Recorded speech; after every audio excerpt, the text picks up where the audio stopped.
자, 여러분 마음의 눈을 감으시고 마음속으로 한번 상상으로 그림을 그리듯이 한번 상상해 보십시오. 지난 시간에 말씀을 드린 14장 14절 이하의 그 풍경을 한번 마음속으로 연상해 보십시오. 가을 어느 날 갑자기 예수님이 나타나셨어요. 예수님이 나타나셨는데 예수님이 뭘 가지고 나타나셨어요? 지난주에 배웠죠. 에리한 낫을 들고. 에리하다 그러니까 잘 갈려진 낫입니다. 잘 갈려진 낫을 들고 나타났는데 예수님이 낫을 들고 오셨는데 가만히 예수님을 좀 더 자세히 보니까 그분의 머리에 뭘 썼어요? 금면류관. 자, 금면류관이 아니고 왕관이라 그랬어요. 금으로 된 왕관을 쓰고 나타나셨어요. 자, 낫을 손에는 낫을 들고 머리에는 뭘 썼다고요? 왕관을 쓰고 나타나셨어요. 이 풍경을 마음속으로 한번 그려보십시오. 어울립니까? 전혀 안 어울리죠. 낫은 농기계고 면류관은 왕관이잖아요. 손을 보면 농부손인데 머리에는 왕관을 썼으니 왕의 모습이에요. 너무 안 어울리잖아요. 이런 걸 보고 우리는 언밸런스다 그러잖아요. 언밸런스. 성경을 읽을 때에 이런 모습이 여러분 그려져야 돼요. 대개 성도들이 성경을 너무 맹목적인 믿어요. 맹목적으로. 그 성경의 권위를 너무 맹목적으로 맹신합니다. 그래서 그 맹목적인 권위에 눌려서 성경을 아무 생각을 못하고 그냥 글자 그대로 그냥 읽고 넘어가요. 이해할 생각도 안 해요. 대개 성도들이 그냥 성경을 읽는 데 만족을 합니다. 자, 읽는 데 만족하지 말고 이해하는 데 여러분으로 나가셔야 돼요. 그래야 성경 말씀이 내 삶이 될 줄로 믿습니다. 왜 예수님이 왕관을 쓰고, 잘 생각해 보십시오. 왜 왕관을 쓰고 낫을 들고 나타나셨을까? 이렇게 이제 물어보면, 그렇네. 상당히 좀 이상하다. 이게 이 예수님의 모습이 굉장히 좀 차림새가 이상하다. 이런 생각이 좀 들지요? 그래서 이 목사가 필요한 거예요.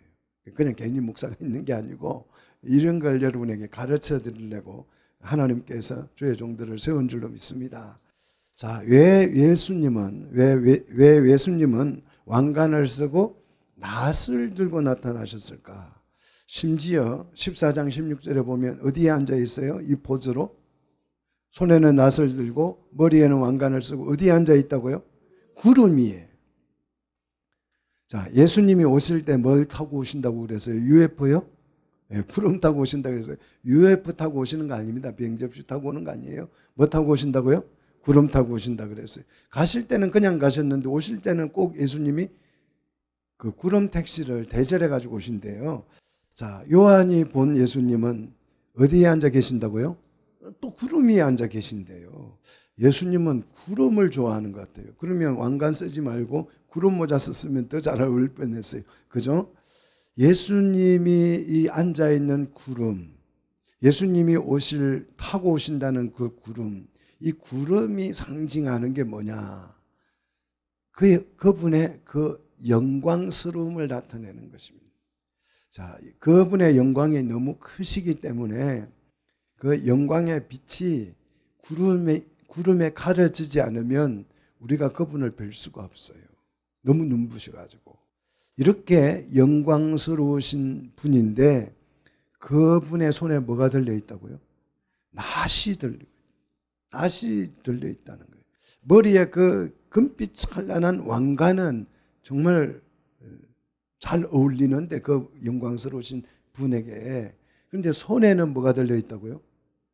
그 농부들이 그 농사 지을 때 팔을 그지고 그 팔이 햇빛에 걸려가지고 구릿빛이 되고 그렇잖아요. 농부들 팔을 보시면 그 낫에 그 손때가 묻어있는 그 낫이잖아요. 그 낫을 들고 예수님이 왕관을 쓰고 오셨어요.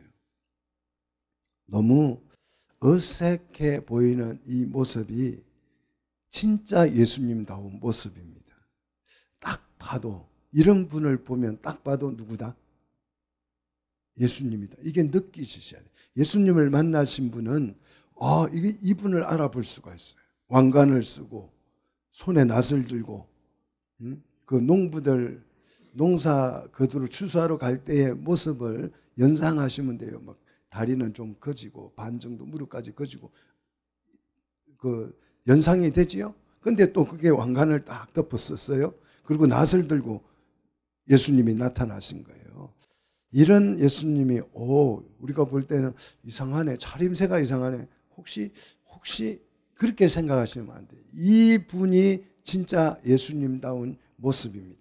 예수님은 왕관을 썼지만 손에 뭘 들었다고요? 낫을 들어요. 금이 아니라 금 알죠? 칼이 아니라 뭘 들었다고요? 낫을 들었다고요. 한번 따라합시다. 낫은 무기가 아니다. 자, 우리 머릿속에 각인이 되어 있는 왕의 모습이 있습니다. 우리 머릿속에 어렸을 때부터 왕은 이런 존재야 하고 TV를 통해서 동화를 통해서 역사를 통해서 왕의 모습이 각인되어 있는데 대개 왕은 백마나 군마를 타지요. 예, 참 그 나라에서 최고로 빨리 달릴 수 있는 그런 아주 관리가 너무 잘 돼 있고 훈련이 너무 잘 돼 있는 최고의 말을 타고 왕관을 쓰고 칼을 차고 있는 모습이 왕의 모습이에요. 이게 우리 머릿속에 각인되어 있는 왕의 모습인데 예수님, 왕 대신 예수님의 모습과 우리 머릿속에 새겨져 있는 왕의 모습이 어때요? 같아요, 달라요? 다르죠. 전혀 다르죠. 그래서 예수님을 못 알아보는 것입니다. 예수님은 한 번 더 따라합시다. 왕관을 쓴 농부다. 우리 예수님은 왕관을 쓰신 농부예요. 자, 낫은 무기가 아니다. 싸우는 도구가 아니라고 그랬습니다. 예수님이 군마를 타고 예루살렘을 입성했다라고 한다면 그 대제사장이나 이런 대단한 사람들이 마중을 나왔을 거예요. 그런데 예수님은 뭘 타고 예루살렘에 입성했어요? 나귀를 타고. 그러니까 그런 사람들은 하나도 안 나오고 누가 나왔어요? 어린아이들이, 여자들이, 또 동네에 그 연약한 사람들이 막 호산나 찬양하잖아요. 그러니까 그 위세가 등등한 그 세력 권세를 가졌던 그 당시 사람들은 예수님들은 뭐라고 했습니까? 이 애들이 예수님을 호산나 찬양하는 것을 저지하라 그랬어요. 그러니까 예수님이 뭐라고 말씀하셨어요? 이들이 만약에 찬양을 하지 않았다면 누가요? 길거리에 있는 돌이 벌떡벌떡 일어서서 나를 찬양하게 될 것이다. 이 눈이 있어야 돼요. 이 눈이 예수님을 진짜 알아볼 수 있는 눈이 열려야 될 줄로 믿습니다. 만약에 그 어린아이들이 찬양하지 않았다면 돌들이 일어나서 하나님을 찬양하게 되는 그렇게 영광스러우신 분인데 우리 머릿속에 너무 잘못된 왕에 대한 각인된 그 모습이 이 예수님 우리 눈을 가려서 예수님을 알아보지 못하게 하는 것입니다. 자, 군마가 아니라 나귀를 타고 입성하신 것은 힘이 없어서 영광스럽지 않아서가 아니라 이 나귀를 탔다고 하는 것은 평화의 왕임을 상징하는 것입니다. 믿습니까? 나귀는 전쟁용 군마가 아니잖아요. 싸움의 도구가 아니잖아요. 나귀 가지고 싸우러 가는 것을 봤습니까? 나귀는 평화의 상징이죠. 자, 낫을 들고 나타나신 것은 무슨 뜻이에요? 그렇다면 평화의 왕이시라는 뜻이죠. 칼을 들고 나타났다면 평화의 왕이 아니죠. 근데 우리 주님이 마지막 시대에 뭘 들고 오셨다고요? 낫을 들고 오셨다. 자, 낫은 뭐 하는 도구입니까? 추수하는 도구예요. 그래서 이 추수를 예수님이 지난주에 하셨죠. 14장 16절 한번 같이 읽어볼까요? 지난주에 배운 겁니다. 자, 14장 16절 자, 같이 읽습니다. 구름 위에 앉으신 이가 낫을 땅에 휘두르매 땅의 곡식이 거두어지니라. 자, 추수가 됐다는 것입니다. 구름 위에 앉으신 이가 낫을 어디에 휘둘렀다고요? 땅에 휘둘렀다고. 땅에 휘둘렀다. 자, 우리가 앞에 그 주님께서 인을 떼실 때 14만 4천 명이 구원을 받았다 그랬죠. 그들은 어디에 있었어요? 제단 아래, 하늘 성전 제단 아래에서 기도하고 있었다고 그랬죠. 근데 여기서 낫을 휘두르니까 낫을 어디에 휘둘렀다고요? 땅에 휘둘렀다. 이렇게 휘둘렀더니 땅의 곡식이 추수됐다. 거두어졌다는 것입니다. 자, 6번째 인을 뗀 후에 힘센 천사가 하나님의 백성에게 인을 쳤다고 그랬죠. 그랬더니 몇 명에게 인을 쳤다고요? 14만 4천 명. 자, 그 사람들 말고 이번에 예수님이 낫을 휘둘러서 추수를 했는데 그 추수에서 얻은 곡식이 몇 명쯤 될까요? 앞에 인을 쳐서 한 명 한 명 인을 쳐서 얻은 숫자가 14만 4천 명이었고 오늘 땅에 낫을 막 휘둘러서 곡식을 거두었는데 몇 명요? 이거는 또 안 가르쳐 주면 아무것도 몰라. 자, 우리 7장 9절에 가서 보면, 7장 9절에 가서 보면 몇 명 거두었는지 7장 9절에 나오지요. 각 나라와 족속과 백성과 방언에서 아무도 능히 쓸 수 없는 큰 무리를 추수했다는 거예요. 큰 무리를. 14만 4천 명이 아니고 정말 아무도 능히 셀 수가 없는, 헤아릴 수 없는 큰 무리의 수를 낫을 땅에 휘둘러서 추수를 했다는 것입니다. 자, 계시록을 잘 이해하려면 이 계시록의 흐름을 헷갈리지 않고 잘 이해하는 것이 굉장히 중요합니다. 요한계시록을 쉽게 이해하는 거, 뭐만 알면 된다 그랬어요? 숫자 7만 알면 된다 그랬죠. 숫자 7만 알면 요한계시록의 절반은 이해한 것입니다. 자, 이 7을 또한 제대로 이해하려면 글자 4자만 알면 요한계시록을 거의 다 그냥 완벽하게 안다 해도 과언이 아닐 정도입니다. 이 4글자가 있는데 요한계시록을 이해하는 4글자 키워드 제가 만든 건데요. 이 4글자 알려드려요? 안 알려드려도 되겠습니까? 네 글자만 이해를 하면 요한계시록을 거의 다 이해할 수 있어요. 자, 4글자가 뭐냐? 한번 따라 합시다. 교인, 나대. 교인들이 나댄다. 교인들이 나대. 자, 이걸 제가 가지고 사행시를 한번 만들어 보겠습니다. 여러분이 지금까지 배운 걸 가지고 연상을 해서 제가 운을 띄우면 여러분이 한번 사행시를 만들어 보십시오. 교인 나대.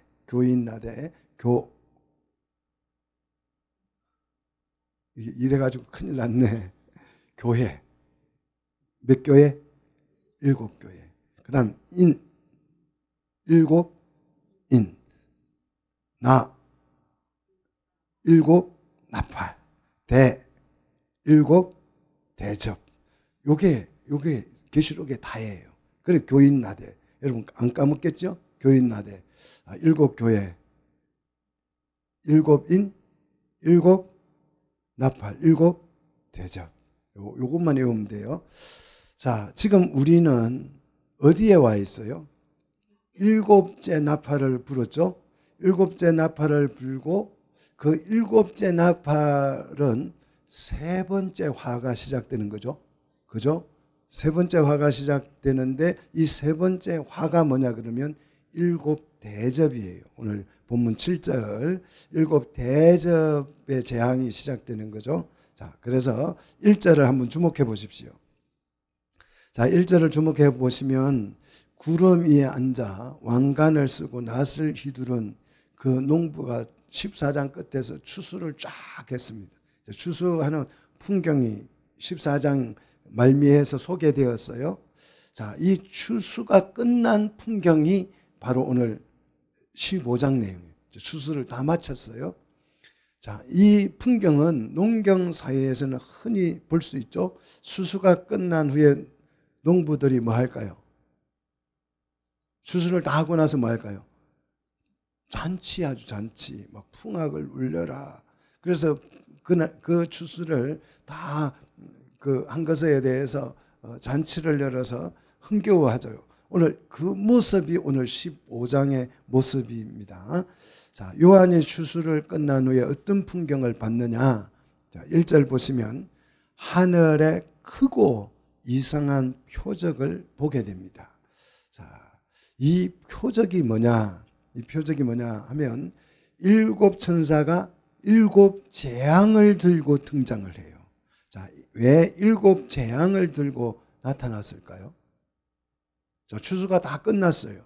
그러니까 왜 7 천사가 7 재앙을 들고 추수가 끝났을 때 등장을 하였을까요? 이게 무슨 뜻이에요? 7 천사가 7 대접에다가 재앙을 가지고 등장을 했어요. 이게 무슨 뜻입니까? 이 말은 추수가 이제 끝났다는 뜻이에요. 자, 농경사회에 살아보신 분은 이게 잘 이해가 될 것입니다. 추수가 끝나면 알곡은 곡간으로 들여보내고 나머지 이제 막 쭉정이 막 또 알곡 외에 그 가라지 씨앗들이 껍데기들이 잔뜩 모여 있습니다. 자, 그거는 어떻게 해요?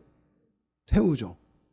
그거 안 태우고 놔두면 다음에 논밭에 이것들이 떨어져 가지고 잡초밭이 돼 가지고 밭이 망해요. 그래서 그걸 다 끌어 모아서 어떻게 해요? 태우잖아요. 그래서 7 대접에 7 천사가 불을 들고 등장을 하는 것입니다. 이제 추수 끝났다 이 뜻이에요. 자, 7 재앙을 오늘 1절에서 이렇게 표현합니다. 1절 같이 보십시다. 7 천사가 7 재앙을 가졌으니 곧 마지막 재앙이라 그랬어요. 그래서 하나님의 진노가 이것으로 어떻게 된다? 마친다, 종결된다, 완료된다라는 뜻입니다. 자, 여기에서 마지막 재앙이라고 한 이 에스카토스라고 하는 이 단어는 극도의 맨 끝을 말해요. 그래서 제가 여러분 이걸 꼭 구분하라 그랬습니다. 종말과 말일을 구분하라 그랬어요. 자, 종말은 마지막 시대. 자, 그 말세라고 하는 말은 마지막 시대를 말해요. 우리는 지금 무슨 시대에 살고 있어요? 마지막 시대를 살고 있어요. 이 마지막 시대에 뭐가 있어요? 맨 끝에 가면 말일이 나와요. 마지막 날이 나온다는 거예요. 여기서 마지막 재앙이라는 말은 극도의 맨 끝, 그러니까 말세 중에서도 마지막 말일에 그런 뜻이죠. 맨 끝에 뭐가 있다? 최종 판결을 내린다는 거죠. 자, 우리 국가 같으면 대법원의 이제 심판이 끝나는 거죠.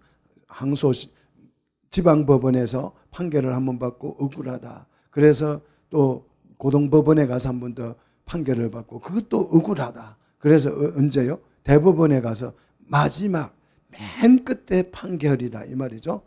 자, 계시록에는 3개의 재난을 소개하고 있습니다. 7 교회가 제대로 교회 구실을 하려면 건강해지려면 이 3개의 재난을 해당되지 않아야 되겠죠. 그죠? 건강하려면.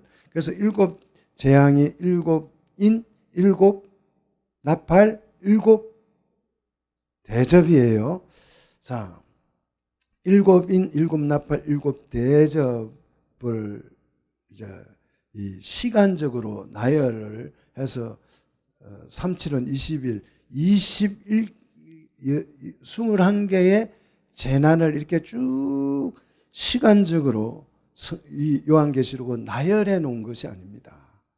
시간상 나열로 이해를 한 사람들을 우리는 세대주의자라 그래요. 세대주의자.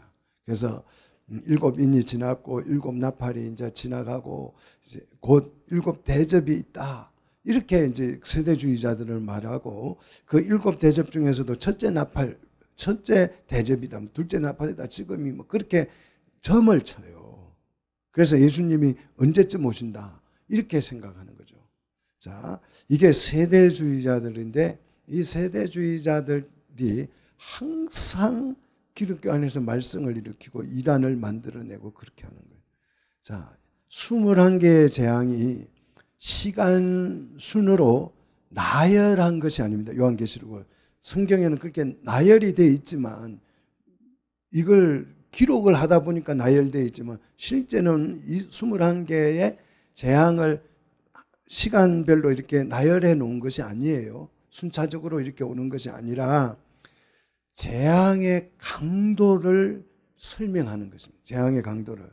자, 재앙이 점점 심화되어지고 구체적으로 설명하고 있는 것입니다. 그래서 요한계시록은 시간순 나열이 아니라 공간 개념으로 여러분이 요한계시록을 이해해야 성경이 제대로 이해가 됩니다.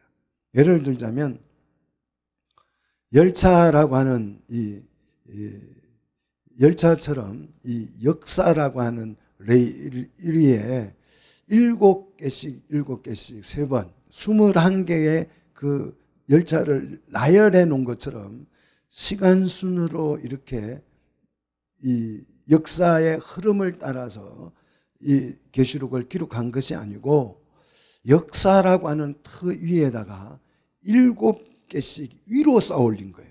자, 나열한 것이 아니고 위로 차곡차곡 쌓아놓은 것, 쌓아놓고 이 올라갈 때마다 재난을 더 심화되어 가는 거죠. 더 극심해지죠, 재난이. 자, 7인 때보다 7나팔 때가 더 강화되고 그 다음 7대접일 때가 훨씬 더 강화되는 심화되어지는 그런 형식으로 요한계시록을 기록해 놨습니다. 자, 그래서 9장 12절에서 5번째 나팔을 불었죠. 5번째 나팔을 불 때 첫 번째 화가 어떻게 됐어요? 지나갔죠. 첫 번째 화가 지나갔고, 자, 성경을 정신 차려서 한번 보십시오. 자, 11장 14절에서 6번째 나팔을 불었고, 6번째 나팔을 불었고, 2번째 화가 지나갔죠. 그죠? 자, 그리고 3번째 화가 속히 이를 것이라고 예고를 하고 있죠. 3번째 화가 곧 이른다. 자, 6번째 나팔을 불고 나서 2번째 화가 지나가고 곧바로 뭐가 3번째 화가 온다. 이렇게 예고하죠. 자, 10장 7절을 우리 한번 같이 읽도록 하겠습니다. 자, 10장 7절 같이 읽습니다. 7째 천사가 소리내는 날 그의 나팔을 불려고 할 때에 하나님이 그의 종 선지자들에게 전하신 복음과 같이 하나님의 그 비밀이 이루어지리라 하더라. 자, 하나님의 모든 비밀이 7째 나팔을 불 때에 다 이루어진다는 거예요. 예? 이해되셨어요? 다 이루어져. 근데 또 다 이루어졌는데 무슨 또 7째 그 7대접이 나온다. 이걸 시간상으로 나열로 이해하려면 말이 안 되는 거잖아요. 그러니까 위로 쌓아올리는 거예요. 자, 7째 나팔을 불 때야 하나님의 모든 비밀이 다 성취가 되어버립니다. 자, 모든 그 비밀이라고 하는 것은 하나님의 나라죠. 이 나라가 실현돼 버린다는 거죠. 자, 계시록 11장 15절에서 그래서 이제 7째 나팔을 불었어요. 불었습니다. 자, 이 7째 나팔을 불면 3번째 화가 시작이 되겠죠. 자, 7째 나팔로 시작한 이 3번째 화는 어떤 모양으로 우리에게 소개됩니까? 7대접으로 소개하고 있는 거예요. 자, 3번째 화는 뭐예요? 7대접이에요. 자, 이해가 되셨어요? 이게 이해돼야 됩니다. 계시록의 구조가 이해되셔야 계시록이 헷갈리지 않습니다. 자, 5번째 나팔에 3개의 화가 선포되었고 5번째 나팔을 불었을 때 첫 번째 화가 지나갔고 6번째 나팔을 불었더니 2번째 화가 지나갔고 7번째 나팔을 불었더니 3번째 화가 시작됐어요. 그 3번째 화는 어떤 모양으로 우리에게 소개된다고요? 7대접으로 소개된다는 거예요. 그러니까 시간상으로 나열한 것이 아니고 위로 차곡차곡 쌓아올렸다라고 보시면 돼요. 자, 7째 나팔로 시작한 3번째 화는 7대접으로 이제 완료가 될 것입니다. 7대접은 7나팔로 시작되고 3번째 화를 구체적으로 설명하는 것이에요. 자, 대접의 재앙은 세 번째 화를 구체적으로 설명을 하는 내용입니다.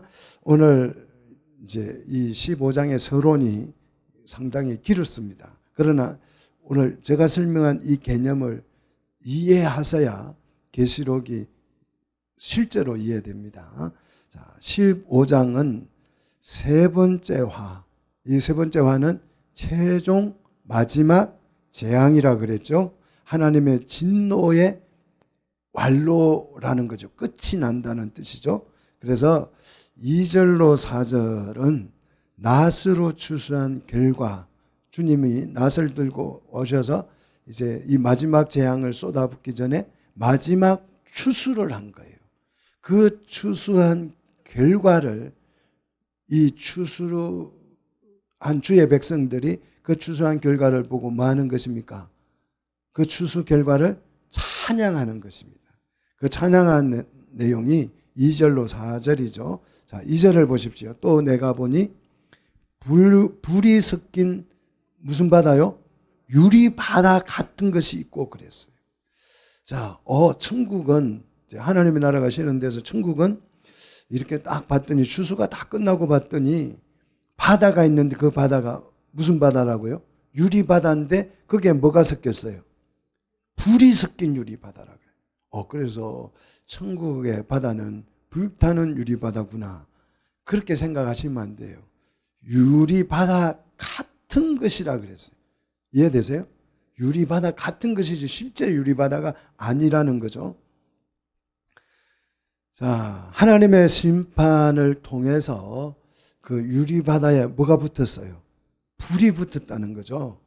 자, 계시록 4장 6절에 가서 보십시오. 이 유리바다가 어떤 유리바다였어요? 원래는 계시록 4장 6절 무슨 바다였습니까? 예, 수정과 같은 유리바다였는데 자, 이게 완료될 바다예요. 정말 이 심판이 다 끝나고 완료되면 이 유리바다가 뭐로 바뀌어요? 수정 같은 유리바다로. 그런데 지금 이게 마지막에 와서 이 바다가 유리바다기는 바다인데 뭐가 붙었다고요? 불 붙은 유리바다예요. 불이 붙은. 그러니까 불은 이제 화재가 난 거죠. 재난이 시작된 거죠. 자, 수정 같은 바다가 불이 섞인 유리바다로 변한 것이죠. 이 불이 섞인 유리바다라고 하는 게 뭐냐? 자, 바다라고 하는 게 뭐냐?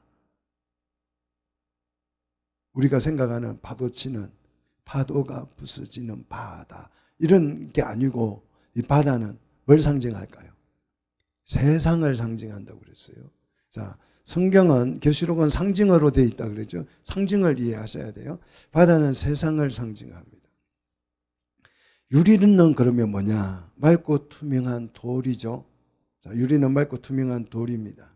그래서 바다가 맑을 때 우리는 유리알 같다 그러잖아요. 유리알 같이 깨끗한 바다를 말하는데 이런 투명한 바다에 뭐가 섞여 있어요? 불이 섞여 있어요. 자, 이 바다를 여러분 쉽게 이해하려면 석양의 바닷가를 가보시면 알아요. 석양에 해가 지는데 해가 아주 새빨게 아주 붉게 물들어서 떨어지잖아요. 떨어질 때에 그 해가 바다를 쫙 비추면서 떨어져요. 그러면 바다가 어떻게 돼요? 아주 태양처럼 물이 벌겋게 보여요. 한 번도 안 보신 것처럼 왜 그러고 계세요?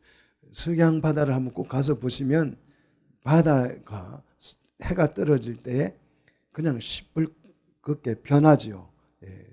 돈이 없어서 또 시간이 없어서 구경을 못 하시는 분은 유튜브에 석양 이렇게 쳐가지고 한번 보시면 그런 바다가 보일 거예요. 한번 그렇게 해서라도 한번 구경을 하십시오. 자, 태양이 그 붉은 빛이 유리 같은 바다에 반사되어서 마치 바다가 불타는 것처럼 보여요. 자, 심판이 끝난 세상의 모습이에요. 심판이 끝나서 그 가라지 쭉정이들 다 모아서 알곡은 어디로 가고 곳간으로 들어가고 이제 마당에 쭉정이들을 다 모아서 뭐예요? 이제 불을 놓죠. 그래서 바다에 막 이 세상에 여기저기 그 쭉정이들을 불태운 것이 세계에 막 널려 있다는 거죠. 소돔과 고모라를 연상하면 됩니다. 하늘에서 유황불이 떨어져가지고 막 불이 여기저기 빠가지고 아브라함이 멀리서 보니까 연기가 옹기점 옹기처럼 불타는 모습을 봤죠. 그 모습이에요. 심판이 끝난 상태의 세상의 모습을 불이 섞인 유리 같은 바다, 이렇게 표현하고 있는 것입니다. 자, 세상의 모습이 이제 그림이 그려졌습니까?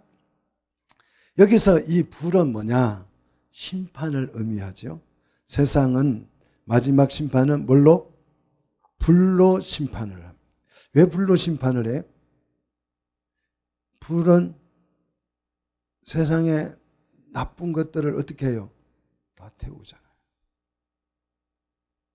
제가 어렸을 때는 아기를 엄마들이 집에서 낳았어요. 병원에 안 가고. 그래서 애가 막 진통이 오고 이제 애가 나오려고 그러면 집안에 어른이 와요. 어른이 와가지고 탯줄을 잘라야 되잖아요. 가위를 어디에다가 걸러요? 불에다가 걸르고 소독을 하고 씻어서 그 가위로 잘라요. 그렇지 않으면 어떻게 돼요? 오염이 돼가지고 세균에 감염돼서 죽어요. 불은 정화를 시키는 것입니다. 이 불에는 그래서 이중적 의미가 있습니다.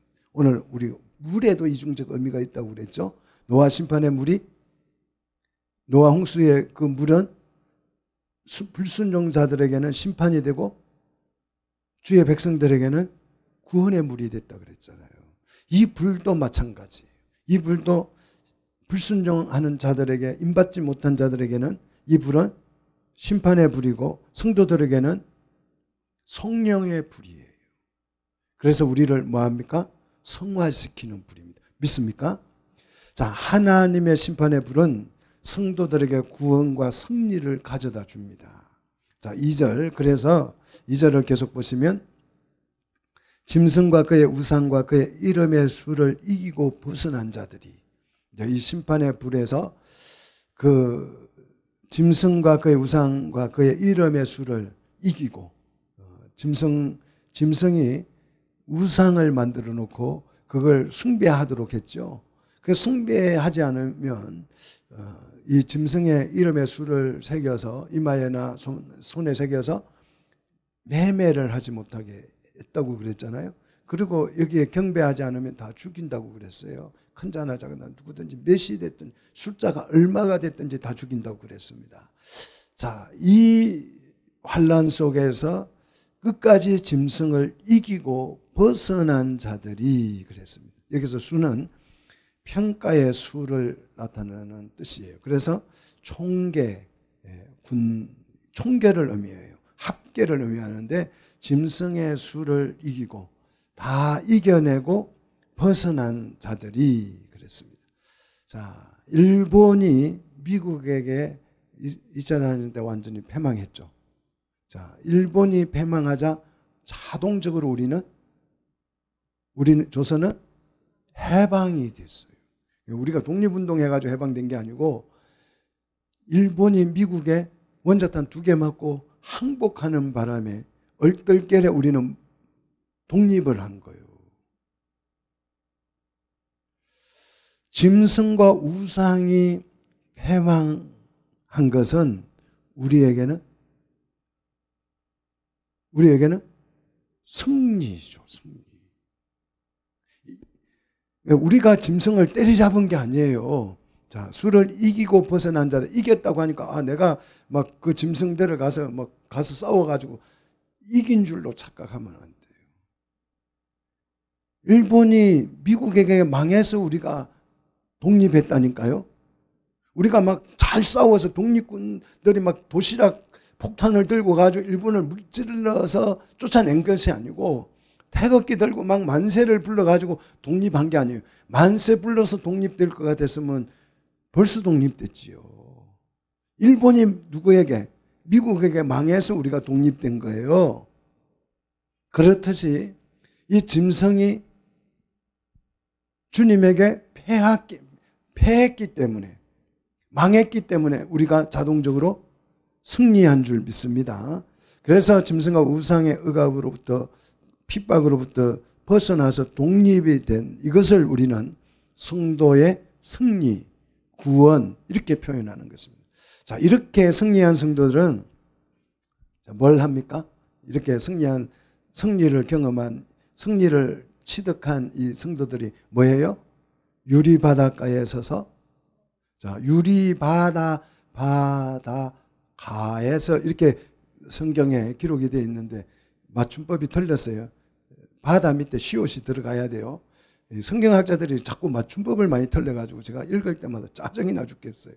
발음을 못하잖아요.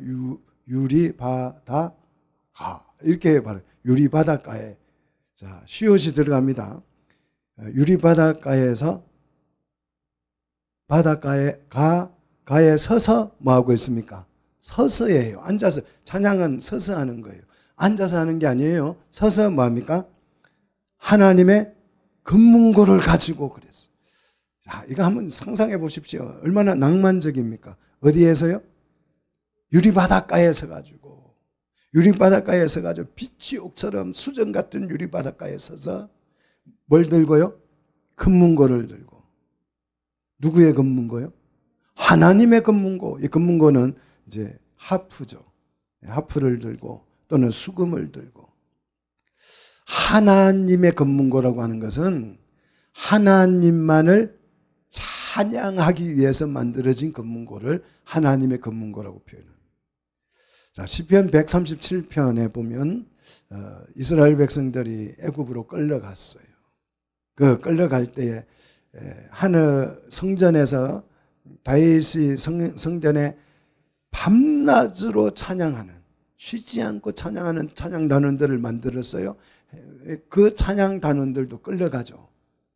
자, 그들은 이 하프, 하나님의 하프를 생명처럼 여기는 분들이, 그걸 끌어안고 다른 거 다 버리고 가져가지 못하더라도 이 사람들은 뭐는 들고 가요?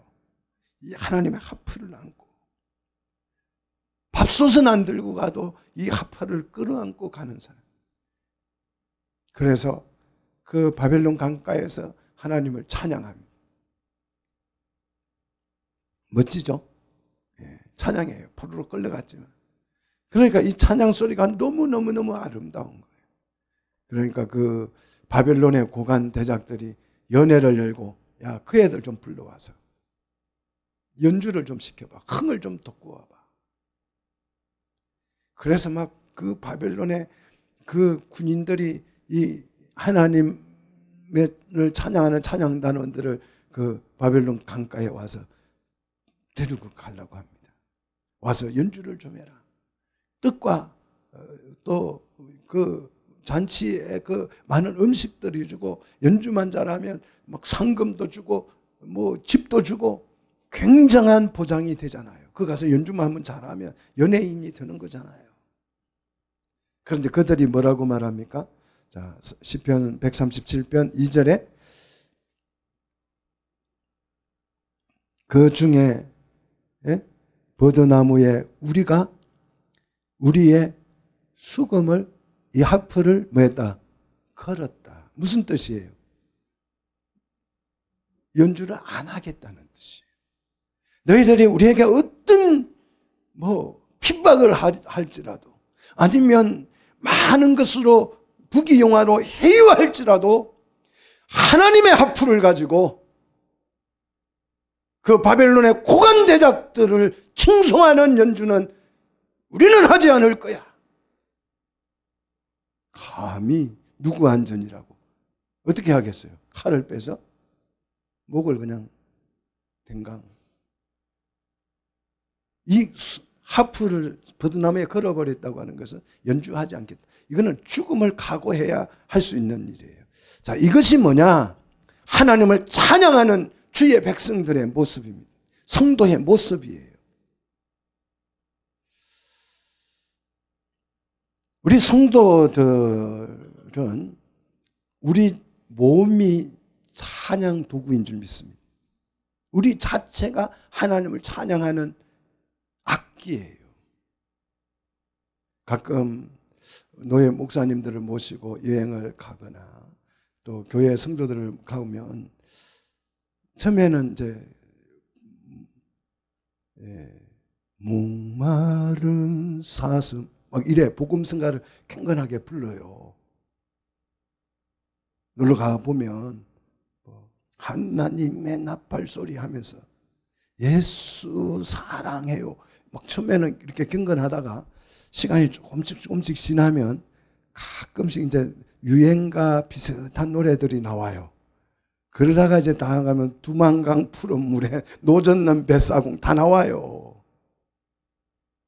저는 음악적 재능이 없어서 유행가를 하나도 외우는 게 없어요. 참 다행이에요.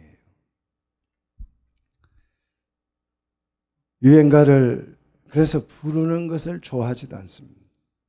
우리 성도 자체가 하나님의 검문고인 줄 믿습니다. 하나님의 하프인 줄 믿습니다. 여러분을 퉁 치면 소리가 나야 돼. 할렐루야. 여호와를 찬양하는 소리가 우리가 악기가 되어서 흘러나와야 될 줄로 믿습니다. 주님이 낯을 휘두름에 알곡들이 추수되어졌습니다. 짐승과 우상의 그 이름의 수를 이기고 승리한 성도들이 어디에 모였어요? 불타는 불이 섞인 유리 바닷가에 모여서 불 붙은 그 붉은 유리 바닷가에서 하나님을 찬양해요. 얼마나 낭만적입니까? 그죠? 자, 불 붙은 붉게 물든 불 붙은 이 유리 바다. 이 바다를 또 보니까 뭐가 생각나? 어떤 바다가 생각나요? 오늘 오전에 말씀을 드렸잖아요. 무슨 바다요? 홍해가 생각나잖아요. 홍해 같은 유리 바닷가에 맑은 바닷가에 모여서 그들이 노래를 부르는데 무슨 노래를 불렀을까요? 3절 하나님의 종 모세의 노래 어린 양의 노래를 불러 이르되. 오늘은 이 바닷가에 우리가 지금 캠핑 나온 것입니다. 이제 추수를 다 끝내고 이제 캠핑 나와서 하나님의 하프를 들고 나와서 그 바닷가에서 지금 뭐 하고 있는 거예요? 하나님의 공의가 실현된 것을 보면서 찬양하고 있는 거예요. 자, 출애굽기 15장 1절 이하를 보시면 이 하나님의 종 모세의 노래가 나오지요. 출애굽기 15장 1절. 제가 다 설명할 수는 없고 딱 주제만 말씀을 드립니다. 이 모세의 노래는 주제는 뭐냐? 구원 찬양입니다. 구원 찬양이에요. 홍해 바닷가에 서서 다 그 모습이에요. 불타는 홍해 바닷가에 모여서 모세가 노래를 부르는데 그 노래 주제가 뭐다고요? 구원이다. 구원. 자, 어린 양은 유월절 어린 양이죠. 유월절 어린 양의 피로 우리가 구원받았습니다. 어린 양의 노래도 역시 주제는 구원 찬양입니다. 그 찬양의 내용을 가사를 한번 보십시다. 가사를 보시면 주 하나님 곧 전능하신 이시여. 하나님, 주 하나님 곧 전능하신 이시여. 하시는 일이 크고 놀라우시도다. 여기서 하나님이 하시는 일이 뭘까요? 하나님이 하신 일. 성도에게는 구원을 베푸시고 불신자에게는 심판을 베푸신. 그래서 공의를 실현한 일. 이것이 하나님의 크고 놀라운 일이죠.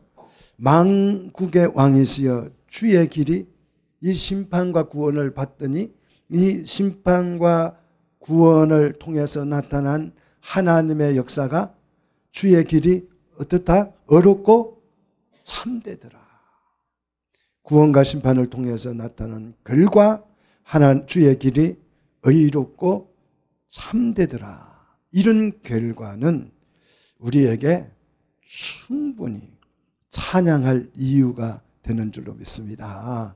사랑하는 성도 여러분, 주님이 하신 일들을 보시면 우리가 찬양하지 않을 수가 없어요. 그래서 4절 보시면 주여, 이 일들을 보니까 주여, 주의 이름을 두려워하지 아니하며.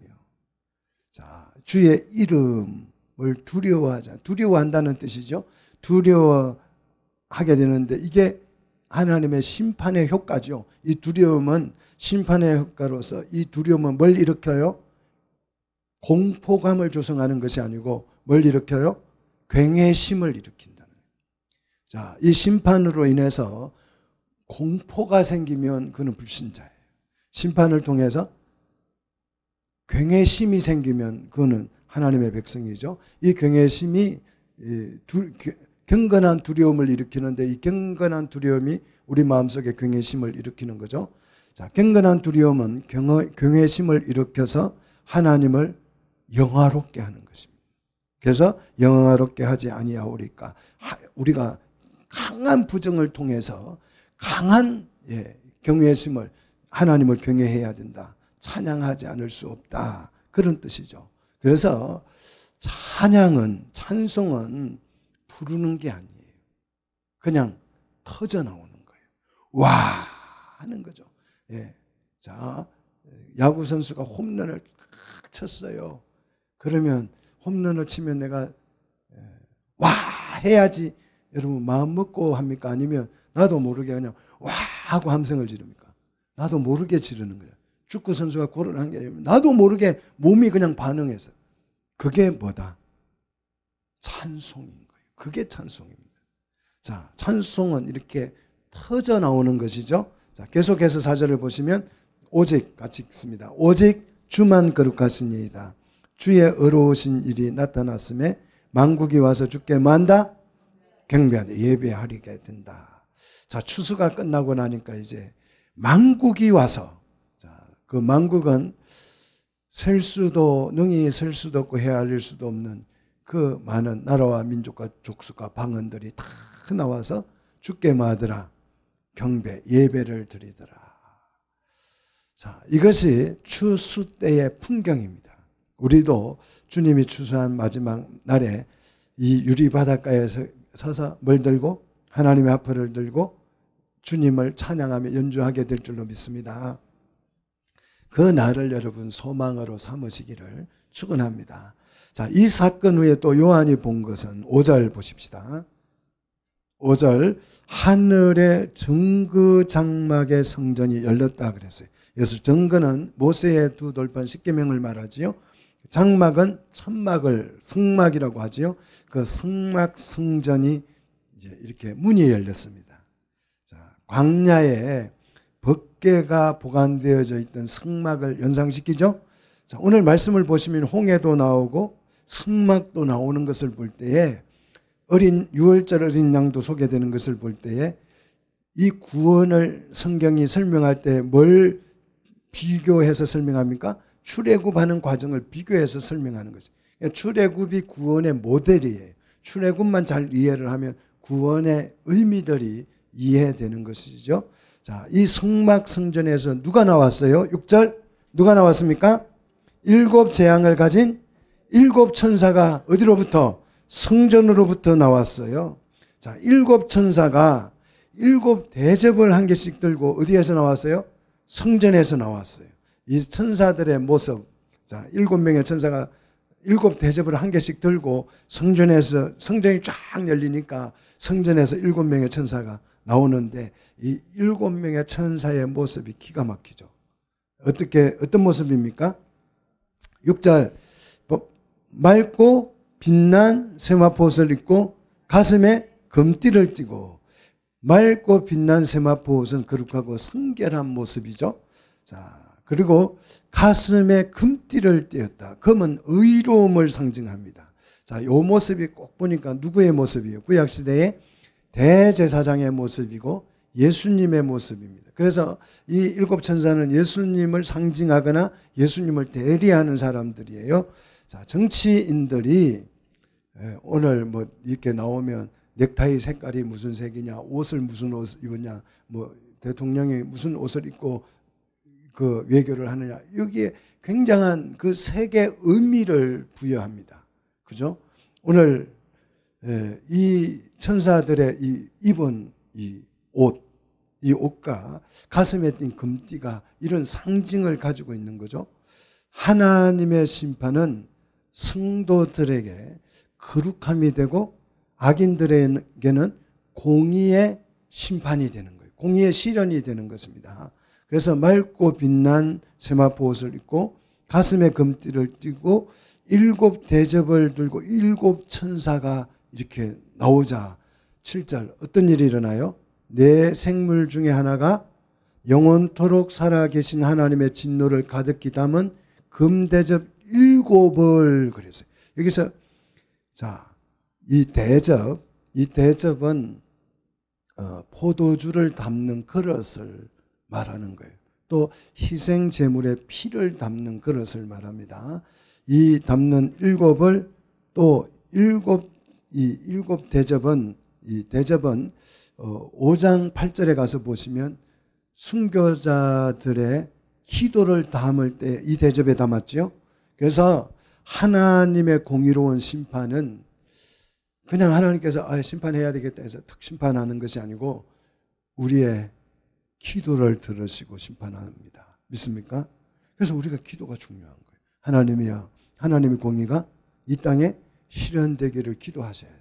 그 기도를 듣고 하나님이 7 대접을 가진 천사들에게 보내는 거죠. 자, 그 하나님의 진노를 가득히 담은 금대접 7을 그 7 천사들에게 주죠. 줍니다. 자, 그렇게 주었을 때 8절 같이 읽습니다. 하나님의 영광과 능력으로 말미암아 성전의 연기가 가득 차매 그랬습니다. 자, 여기서 연기가 나는 것으로 보았을 때에 진노가 가득히 담긴 이 7 대접에 뭐가 담겨 있다는 거예요? 불이 담겨 있다는 거죠. 그래서 그걸 쏟았더니 어떻게 됐어요? 성전의 연기가 가득 차더라. 자, 연기는 하나님의 임재를 상징하는 거죠. 하나님의 임재가 심판이에요. 자, 7 천사의 7 재앙이 그래서 마치기까지 성전에 들어갈 자가 있다 없다? 없다라는 것이요. 하나님의 공의로운 불심판이 끝날 때까지 아무도 성전에 들어갈 수가 없다라는 거예요. 왜요? 부정한 자가 정결케 되지 않고 들어가면 어떻게 되겠어요? 죽는 거지요. 그래서 불심판을 통해서 불순종하는 자들은 다 멸망을 당하고 하나님의 백성들은 성령의 불에 의해서 어떻게 돼요? 정화되어서 성결하게 되어서 깨끗하게 된 후에 어디로 들어간다? 성전에 들어간다는 것입니다. 자, 오늘 15장은 7 대접 재앙을 교괄식으로 설명을 해 드린 것입니다. 이제 16장에 가면 하나, 둘, 셋, 7 대접을 차례대로 잘 설명을 해 줄 것입니다. 여러분 16장을 한번 읽어 오시면 설교를 듣는데 말씀을 듣는데 많은 이해가 될 것입니다. 성도들에게 심판은 성화 과정이에요. 성화되는 과정이고 불신자에게 심판은요 공의가 실현되는 과정입니다. 하나님의 진노가 실현되는 과정이에요. 그래서 마지막 재앙이 7 대접의 재앙이 지금 우리 눈앞에 와 있는 것이 점점 죄악이 깊어지잖아요. 죄악이 깊어지면 재앙도 강화되어지는 거죠. 그렇죠? 그래서 소돔 고모라처럼 극도의 죄악이 죄가 관영해지면 어떻게 돼요? 유황불이 떨어져서 세상이 망하는 거죠. 노아 홍수 때도 죄악이 관영했을 때 물심판을 하신 거예요. 이 물심판을 통해서 우리는 그 물을 통해서 구원을 받고 불순종하는 자들은 심판을 받는 거예요. 자, 마지막 심판도 마찬가지입니다. 불심판에서 살아남으려면 우리는 어떻게 해야 돼요? 하나님의 말씀에 순종해야죠. 말씀 따라 성령을 받고 성령의 생수가 우리 속에서 솟아나야죠. 그래야 사는 것입니다. 그러나 불순종하면 불심판을 받아서 하나님의 공의가 실현됩니다. 자, 오늘 우리가 7 대접을 시작하기 전에 추수 끝나고 나서 그 하나님의 심판이 너무 아름답다, 공의롭고 참되다는 찬양하는 모습을 봤습니다. 자, 그리고 이제 세 번째 화인 7 대접이 어떻게 실현되는지를 구체적으로 설명하는 거예요. 원래는 이 찬양이 더 뒤에 나와요. 순서상으로 하면 이제 7 대접이 다 끝나고 난 뒤에 나와야 되는데, 자, 이렇게 찬양하게 된다. 불타는 유리 바닷가에서 하나님의 하프를 들고 찬양하게 되는 모습을 먼저 우리에게 소개해 준 거예요. 자, 이 희망을 가지고 7 대접을 이제 공부하셔서 우리는 이제 이 대접이 끝나면 뭐 하게 된다고요? 하나님의 하프를 들고 어디에 모여서? 유리바닷가에 모여서, 수정 같은 유리바닷가에 모여서 서서 막 서로 얼굴을 보면서 어제의 아픔을 생각하면서 그 짐승의 그 핍박 속에서 그 있었던 그 많은 어려움들을 연상하면서 아마 그냥 찬양하지 못할 거예요. 막 콧물, 눈물 다 쏟아지면서 막 주님을 찬양하게 될 것입니다. 그것을 미리 우리에게 알려준 것이에요. 그래서 이 희망을 가지고 7 대접을, 여러분 대접 재앙을 보시면 우리가 막 우리 속에서 두려움이 생기는 것이 아니고 이 찬양하는 희망이 솟구칠 줄로 믿습니다. 그런 성도들이 다 되시기를 주의 이름으로 축복합니다.